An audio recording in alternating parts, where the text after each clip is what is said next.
Salim Pasha jewellery pan చౌరస్తా road Mahabub Nagar మా వద్ద సరసమైన ధరల్లో అన్ని రకాలైన గ్యారంటీగా బంగారు మరియు వెండి ఆభరణాలు అందుబాటులో ఉన్నాయి. మా వద్ద ఆర్డర్పై డిజైనర్ ఆభరణాలు కూడా తయారు చేస్తాం. మరిన్ని వివరాల కోసం ఈ క్రింది సెల్ ఫోన్ నెంబర్లను సంప్రదించండి. 9032690023 9885254758.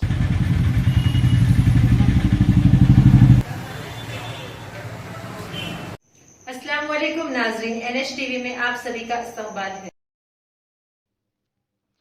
बीआरएस लीडर व साबिक़ अक़लियती मालियती कॉरपोरेशन चेयरमैन इम्तियाज़ इसहाक ने सहाफ़ती कॉन्फ्रेंस से खिताब करते हुए कहा कि बीआरएस पार्टी के अहम क़ायदीन के साथ एक मीटिंग की। इस मीटिंग में सीनियर क़ायदीन, state finance commission member Salim Madoor, market committee नायब सदर दानिश, सीनियर जहदकार महमूद, TRS रियासती क़ायद मोहसिन, मक्तल काउंसिलर अनवर के अलावा दीगर ने शिरकत करते हुए हल्के महबूब नगर पार्लियामेंट पर गुफ्तगू की। इम्तियाज़ इसहाक ने बताया कि आने वाले पार्लिमानी इंतखाबात के पेश नज़र हम तमाम माइनॉरिटी ने मुत्तहिद होकर बीआरएस पार्टी के लिए काम करने के लिए मार्च की 17 तारीख को महबूब नगर में एक मीटिंग का इनेकाद करने जा रहे हैं।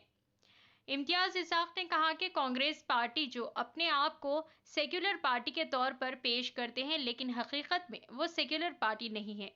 इन्होंने तेलंगाना चीफ मिनिस्टर रेवंत रेड्डी पर इल्ज़ाम आयद किया कि वो बीजेपी के उसूलों पर अमल करते हैं।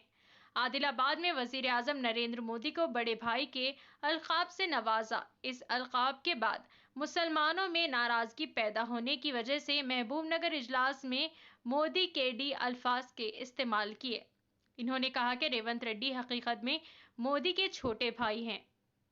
केसीआर जब मोदी से मुलाकात करते हैं तो ये कहा गया कि केसीआर बीजेपी से मिलकर हैं, और अब इख्तिदार में आने के 2-3 माह में मोदी से मिलकर जो आए हैं, इससे बात वाज़ेह हो जाती है कि बीजेपी से कौन मिलकर है। इन्होंने कहा कि रेवंत रेड्डी की जुबान एक चीफ मिनिस्टर की नहीं है, बल्कि TPCC सदर की है।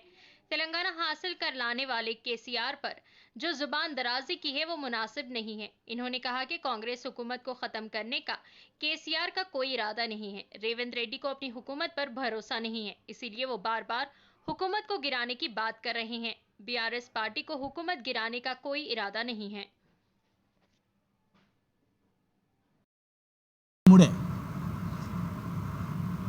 ఎందుకంటే ఇదే కేసీఆర్ గారు ప్రధానమంత్రిని కలిస్తే కేసీఆర్ బీజేపీ సే మిల్కే హే, కేసీఆర్ బీజేపీ సే మిల్కే అనే బద్నాం చేసిండు.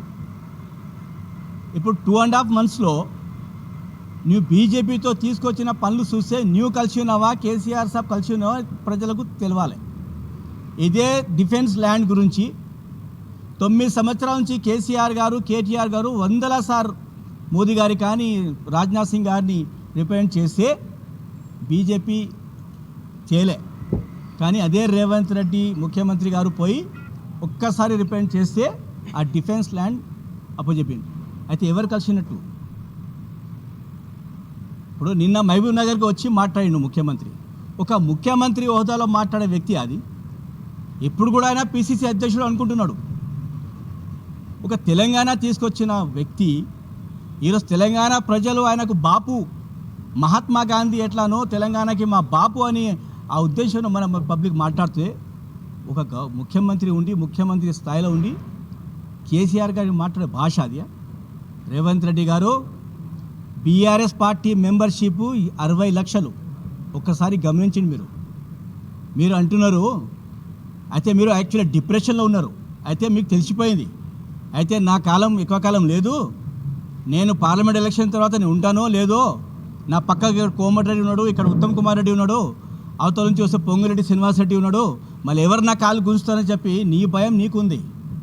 కేసీఆర్ గారికి అవసరం లేదు. కేసీఆర్ గారికి అసలు అవసరమే లేదు. నీకు నీ గవర్నమెంట్కి వెళ్ళి తీయాలని అవసరమే లేదు. నీ కాంగ్రెస్, అది కాంగ్రెస్ కల్చర్. కాంగ్రెస్ పార్టీలో ఎప్పుడైనా సరే ఒక గ్రూప్ తయారై ఒకరు గ్రూప్ కాలు గుంజే అలవాటు కాంగ్రెస్ కల్చర్ అది. నీ కాంగ్రెస్ పార్టీలో నీకు ఇక్కడ నుంచి కోమటిరెడ్డి అయినా సరే, అక్కడ పొంగులరెడ్డి శ్రీనివాస్ రెడ్డి అయినా సరే, నీకు ఇంకెవరు ఉత్తమ్ కుమార్ రెడ్డి వల్లనే నీకు డ్యామేజ్ అవుతుంది. నువ్వు ముఖ్యమంత్రి దిగిపోతావు. మాకు అవసరం లేదు. కేసీఆర్ గారు ప్రజలకు ఏం చేశారు అదే మేము ఈ పార్లమెంట్ ఎలక్షన్లో చెప్తాం.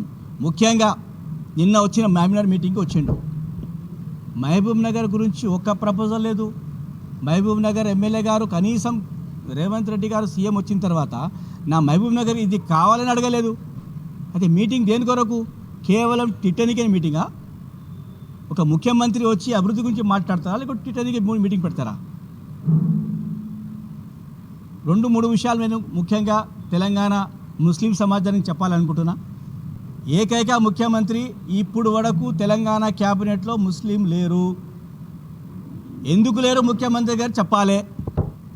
అయితే ముస్లిం సమాజం మీద మీకు ఉన్న ప్రేమ లేదా, మీకు నియత లేదా మంత్రి ఇవ్వాలని?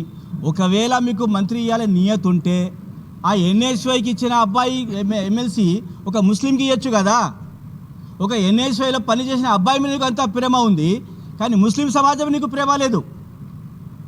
3 నెలలు అవుతుంది, నువ్వు ఎలక్షన్ ముందర ఏం మాట్లాడినావు? ముస్లిమ్స్ కేసీఆర్ సాబ్ ఓ కరే, కేసీఆర్ సాబ్ నుక్సాన్ కరే, కేసీఆర్ సాబ్ ఓ కరే అని మాట్లాడినావు. కానీ నువ్వేం చేస్తున్నావు ఇప్పుడు? కేసీఆర్ గారు మా ముస్లిం పిల్లలకు 204 టెంబ్రిస్ స్కూల్స్ ఏర్పాటు చేసిండు. కాంగ్రెస్ 50 సంవత్సరాలు పాలించినా ఒక్కనాడు కూడా ఒక స్కూల్ ఓపెన్ చేయలేదు ముస్లిమ్స్కి.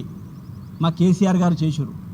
బీదల అమ్మాయిల కొరకు షాదీ ముబారక్ స్కీమ్ తీసుకొచ్చిండు. ఇమాం మౌజమ్మకు హద్యా తీసుకొచ్చిండు.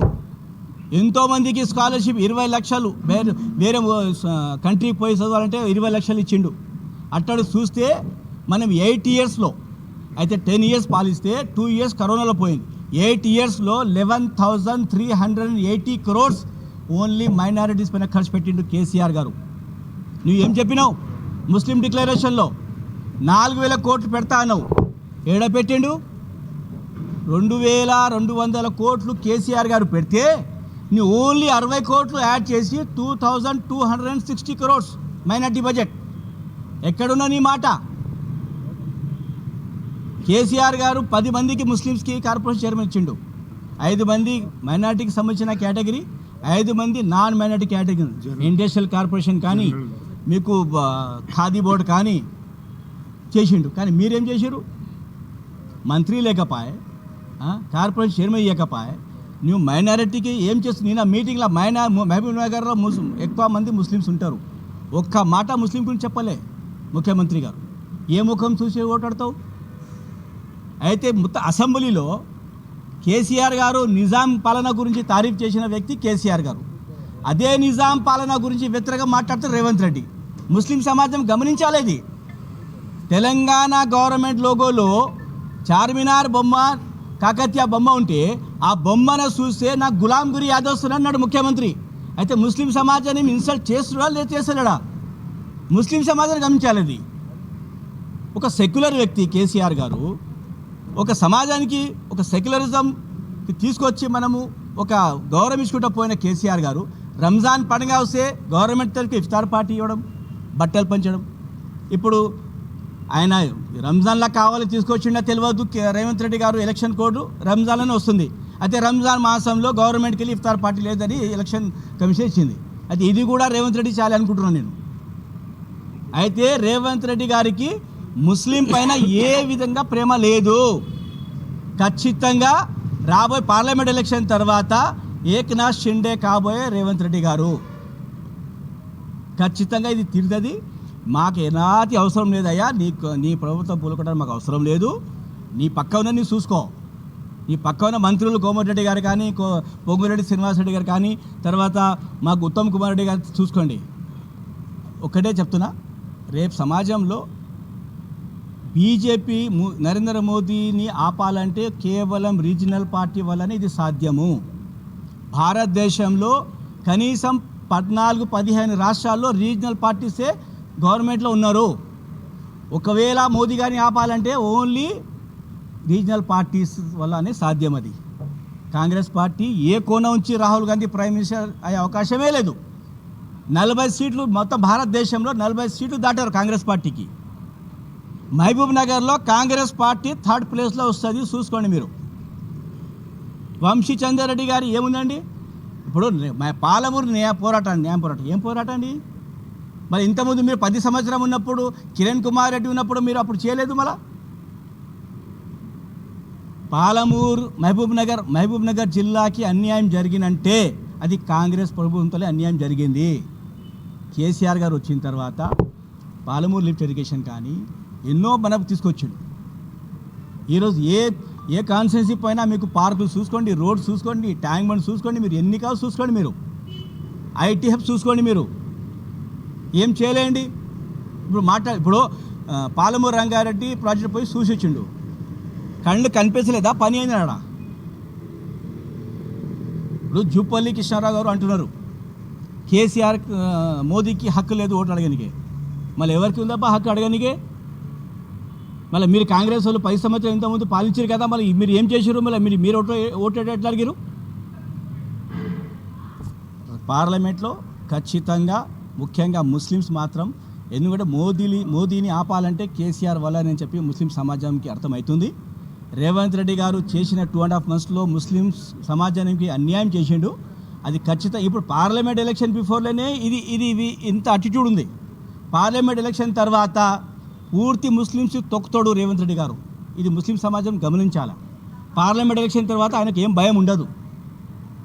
మంత్రి ఇయ్యాడు, ఫండ్ ఇయ్యాడు, మీకు షాదీ ముబారక్ అని చెప్పిండు, అదే ₹1,00,000 కేసీఆర్ గారు ఇస్తున్నాడు. 1 తులా బంగారం ఎక్కడ ఉంది? ఇమాం మౌజంని 12,000 అన్నాడు. ఒకటే నెల నవంబర్ నెల అది ఇచ్చిండు, అది కూడా 5,000 కేసీఆర్ సాబ్ ఇచ్చిండు. 12,000 ఎక్కడ ఉంది? ఆయన వల్ల ఏం కాదు. ముస్లిం సమాజం గమనించాలి. ఒక సెక్యులర్ మోదీకి ఆపాలంటే కేసీఆర్ వల్లనే సాధ్యం. అది కేసీఆర్ గారికి నిలబెట్టిన వ్యక్తి మన్నె శ్రీనివాసరెడ్డి గారికి ఎంపీ కారు గుర్తుకు ఓటేసి మన ముస్లిం సమాజం మొత్తం కేసీఆర్ గారికి సపోర్ట్ చేయాలనే ఉద్దేశంతోన మీ అందరితో రిక్వెస్ట్ చేస్తున్నా. తర్వాత ఒకవేళ ముస్లిమ్స్ ఛోటే భాయ్కు ఓటు వేస్తే బడా భాయ్ ప్రైమ్ మినిస్టర్ అయ్యే అవకాశం మళ్ళీ ఉంది. ఒకవేళ ఛోటా భాయ్ రేవంత్ రెడ్డికి కాంగ్రెస్ ముస్లిమ్స్ ఓటు వేస్తే మీరు బడే భాయ్కి ఓటేసినట్టు. ఆదిలాబాద్లో స్వయంగా చెప్పిండు, నా బడా భాయ్ అని చెప్పిండు.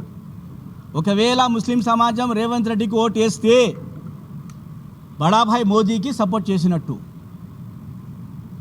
ఒక మహబూబ్ నగర్ మాత్రం ఖచ్చితంగా నేను ఇంకొక సవాల్ డైరెక్ట్ ముఖ్యమంత్రి గారికి ఒక సవాల్ ఇస్తున్నాను. ఒకవేళ మహబూబ్ నగర్కి వెళ్ళి కాంగ్రెస్ గెలవకపోతే మీరు రాజీనామా చేస్తారా? నా సవాల్ ఇది. మహబూబ్ నగర్ పార్లమెంటు కాంగ్రెస్ పార్టీ 3వ స్థానానికి వస్తుంది. ఒకవేళ కాంగ్రెస్ పార్టీ గెలవకపోతే మీరు, ఎందుకంటే మీరు ఇన్ఛార్జ్ మహబూబ్ నగర్ పార్లమెంటు, గౌరవ ముఖ్యమంత్రి గారు రేవంత్ రెడ్డి గారు ఇక్కడ ఇన్ఛార్జ్. ఒకవేళ మహబూబ్ నగర్ పార్లమెంటు కాంగ్రెస్ పార్టీ గెలవకపోతే మీరు రాజీనామా చేస్తారా? నా సవాల్. మాట్లాడు. हमारे चैनल को लाइक कीजिए, शेयर कीजिए और सब्सक्राइब करना ना भूलिए।